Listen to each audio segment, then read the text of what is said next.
Sir fans ಜೊತೆ cinema ನೋಡಿದ್ರಿ, cinema review ಎಲ್ಲರೂ ಗೊತ್ತಿರೋದು ಹೇಗಿದೆ ಅಂತೇಳಿ. ನೀವು ನಿನ್ನೆ ಮಾತಾಡುವಾಗ ಹೇಳ್ತಾ ಇನ್ನು ಸಿನಿಮಾ ಸ್ವಲ್ಪ ನೋಡಿದ್ದೀನಿ ಅಂತ ಹೇಳಿ, ಬಟ್ ಫ್ಯಾನ್ಸ್ ಜೊತೆ ಕೂತ್ಕೊಂಡು ಸಿನಿಮಾ ನೋಡಿಲ್ಲ ಅಂದರೆ ನಾನು ಹೇಳಿದ್ದು ಎಡಿಟಿಂಗಲ್ಲೆಲ್ಲ ಕೂತಾಗ ನಾವು ನೋಡಿದ್ದೀವಿ. ಫಸ್ಟ್ ಕಾಪಿ ಬಂದಮೇಲೆ ನೋಡಿರಲಿಲ್ಲ ನನಗೆ. ಫಸ್ಟ್ ಬೇಸಿಕ್ಲಿ ಬಿಕಾಸ್ ಆ ಫಸ್ಟು ಟೈಟಲ್ ಕಾರ್ಡ್ ಬರುತ್ತಲ್ಲ ನಮ್ಮ ತಾಯಿದು, ನನಗೆ ಅದು ನೋಡೋ ಶಕ್ತಿ ಇರಲಿಲ್ಲ. ಬಟ್ ಇವತ್ತು ನೋಡಿದೆ ಸರ್, ಇವತ್ತು ನೋಡಿದ ಖುಷಿ ಆಯಿತು. ನನ್ನ ನರ್ತಕಿಗೆ ಐ ಥಿಂಕ್ ವಿಲನ್ನಿಗೆ ಬಂದಿದ್ದೆ ನಾನು, ಅಂದರೆ ಸಿನಿಮಾ ನೋಡೋಕ್ಕಲ್ಲ, ಇಲ್ಲಿದ್ದೆ.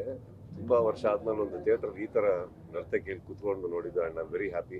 ಆ್ಯಂಡ್ ಕ್ರೌಡ್ ಕೂಡ ಭಾಳ ಪೀಸ್ಫುಲ್ಲಾಗಿ ಬಿಹೇವ್ ಮಾಡಿದ್ರು, ತುಂಬ ಚೆನ್ನಾಗಿತ್ತು. ಆ್ಯಂಡ್ ನೀವುಗಳಿದ್ರಿ ಅನ್ಕೋತೀನಿ.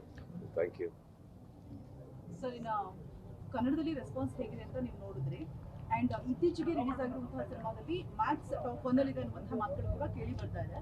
ತಮಿಳು ತೆಲುಗಲ್ಲಿ ರೆಸ್ಪಾನ್ಸ್ ಹೇಗಿದೆ, ಹಾಗೆ ಮಲಯಾಳಂಗೆ ಡಬ್ ಆಗುವಂತಹ ಯೋಚನೆ ಏನಾದರೂ ಇದೆಯಾ ಅಂತ? ಬಿಕಾಸ್ ನಿಮ್ಮ ವೈಫ್ ಮಲಯಾಳಂ ಮಾತಾಡ್ತಾರೆ, ನೀವು ಕೂಡ ಟ್ರೈ ಮಾಡ್ತಾ ಇದ್ದೀರ ಅನ್ನೋ ಮಾಹಿತಿ ಇದೆ. ನಿಮ್ಮ ಪ್ರಶ್ನೆ ನನ್ನ ವೈಫ್ ಮಲಯಾಳಂ ಮಾತಾಡ್ತಾಳಂತಲ್ಲ, ಯಾವ ಥರ? 2 ಕ್ವೆಶ್ಚನ್ ತಗೊಂಡೆ ಸರ್ ನಾನು. ಇಲ್ಲ, ತುಂಬ ಹೇಳಿದ್ರೆ ನಾನು ಕನ್ಫ್ಯೂಸ್ ಆಗುತ್ತೆ. ಈಗ ಪ್ರಶ್ನೆ ಯಾವುದು? ಅದನ್ನೇ ತಗೊಳ್ಳಿ sir.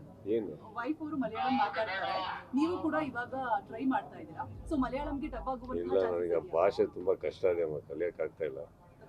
But yeah I think ಈ ಬರೋ ವಾರ ರಿಲೀಸ್ ಆಗ್ತಾ ಇದೆ. ಹಿಂದಿಯಲ್ಲೂ ಮೋಸ್ಟ್ಲಿ ಅನಿಸುತ್ತೆ, ಗೊತ್ತಿಲ್ಲ ನನಗೆ, ಇನ್ನೂ ಕನ್ಫರ್ಮ್ ಇಲ್ಲ.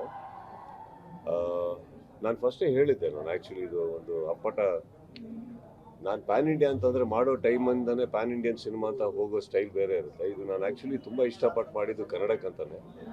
ಬಟ್ ಒಂದ್ಸತಿ ನಿಮಗೆ ಒಂದು ಮಾರ್ಕೆಟ್ ಅಂತ ಕ್ರಿಯೇಟ್ ಆದಾಗ ಎಲ್ಲ ಭಾಷೆಯಲ್ಲೂ ಹೋಗೇ ಹೋಗುತ್ತೆ. Okay, so this is a pure Kannada film, frankly speaking. ಅದಕ್ಕೆ ಬೇರೆ ಯಾವ ಭಾಷೆಯಲ್ಲೂ ಆ್ಯಕ್ಚುಲಿ ನಾನು ಡಬ್ ಮಾಡಿಲ್ಲ, ನನ್ನ ವಾಯ್ಸ್ ಇಲ್ಲ. ಆ್ಯಕ್ಚುಲಿ ಪ್ಯಾನ್ ಇಂಡಿಯನ್ ಸಿನಿಮಾ ಅಂತ ನಾವು ಹೋದಾಗ ಹೋಗೋ ರೀತಿ ಬೇರೆ ಇರುತ್ತೆ, ನಾವೇ ಎಲ್ಲದಕ್ಕೂ ವಾಯ್ಸ್ ಕೊಟ್ಟಿರ್ತೀವಿ. But very nicely I am very happy that ತಮಿಳಲ್ಲಿ ತುಂಬಾ ಚೆನ್ನಾಗಿ ಹೋಗ್ತಾ ಇದೆ. ಆ್ಯಂಡ್ ತುಂಬ ದೊಡ್ಡವ್ರು ನೋಡಿದ್ದಾರೆ. ನಾಳೆ ಇಡೀ ಡೈರೆಕ್ಟರ್ ಅಸೋಸಿಯೇಷನ್ಸ್ ನೋಡ್ತಾ ಇದೆ. ದೊಡ್ಡ ವ್ಯಕ್ತಿಗಳದೆಲ್ಲ ಫೋನ್ಗಳು ಬಂದಿದೆ. ಹೆಸರು ಏನು ಅಂತ ಕೇಳೋಕ್ಕೆ ಹೋಗ್ಬಿಡಿ, ಅವ್ರದ್ದೇ ಟ್ವೀಟ್ಗಳು ಬರ್ತಾವೆ, ಆಮೇಲೆ ನೋಡಿ. ತುಂಬ ಖುಷಿಯಾಗಿದೆ. Very big actors who we have got inspired from and all have seen the film, so I'm very very happy that ತುಂಬಾ ಒಳ್ಳೆ ರೆಸ್ಪಾನ್ಸ್ ಕೊಟ್ಟಿದ್ದಾರೆ. And of course ಇದು ಒಂದು ಸಿನಿಮಾ ಅಂತಲ್ಲ, ಅವ್ರಿಗೆ ಏನೋ ಖುಷಿ ಕೊಟ್ಟಿದೆ ಈ ಸಿನಿಮಾ, ಸೊ ಅದಕ್ಕೋಸ್ಕರ ಎಲ್ಲರೂ ಇಷ್ಟಪಡ್ತಾರೆ. And I am very happy for that. 7 days ದೊಡ್ಡ ವ್ಯಕ್ತಿಗಳಿಂದ ಕರೆ ಬರ್ತಾ ಇದೆ ಅಂತ ನೀವು ಈಗ ಹೇಳಿದ್ರಿ. ರಾಜಮೌಳಿ ಅವರು ಟ್ವೀಟ್ ಮಾಡಿದ್ದಾರೆ ಈ ಹಿಂದೆ, ಅದ್ರ ಬಗ್ಗೆ ಸಂತಸ ಕೂಡ ವ್ಯಕ್ತಪಡಿಸಿದ್ರಿ ನೀವು. ಆ್ಯಂಡ್ ಏನಾಗ್ತಾ ಇದೆ ಅಂತ ಅಂದ್ರೆ 2 yearsಗೆ ಒಂದು ಸಿನಿಮಾ ಬರ್ತಾ ಇದೆ, ದೊಡ್ಡ ಸ್ಟಾರ್ಗಳದ್ದು. ಸೊ ಇದರಿಂದಾಗಿ ಕನ್ನಡ ಇಂಡಸ್ಟ್ರಿಗೆ ಹಿನ್ನಡೆ ಆಗುತ್ತಾ ಅಂತ ಹೇಳ್ಬಿಟ್ಟು ಕನ್ನಡ ಚಿತ್ರರಂಗಕ್ಕೆ ಒಂದು ಉದ್ಧಾರ ಆಗ್ಬೇಕಾದ್ರೆ ಏನ್ ನಡಿಬೇಕು ಅಂತ ನಿನ್ನೆ ಪ್ರೆಸ್ ಮೀಟಲ್ಲಿ ತುಂಬ ಚೆನ್ನಾಗಿ ಹೇಳಿದ್ವಿ. ಫಸ್ಟ್ ಅದನ್ನು ಫಾಲೋ ಮಾಡೋಣ.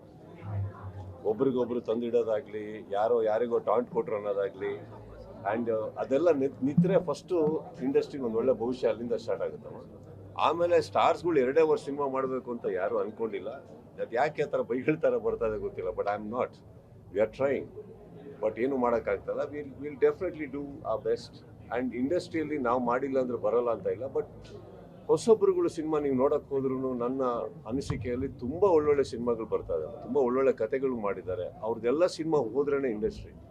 ಬರೀ 2-3 ಸ್ಟಾರ್ಸ್ದು ಸಿನಿಮಾ ಬಂದರೆ ಮಾತ್ರ ಅಲ್ಲ. I think everybody's film has, everybody ಅಂದರೆ ಅಟ್ಲೀಸ್ಟ್ ದ ಗುಡ್ ಒನ್ಸ್. ಒಳ್ಳೊಳ್ಳೆ ಸಿನಿಮಾ ಹೊಸಬ್ರದ್ದು ಬಂದಿಲ್ಲ ಅಂತ ಖಂಡಿತ ಅಲ್ಲ. ಅದೇನೋ ಗೊತ್ತಿಲ್ಲ, ಇಲ್ಲಿ ಜನಗಳಿಂದ ನಾವು ಪ್ರೋತ್ಸಾಹ ಬರಬೇಕು ಕನ್ನಡ ಚಿತ್ರಗಳಿಗೆ ಅಂತ ನಾನು ಅನ್ಕೋತೀನಿ. I think industry will survive.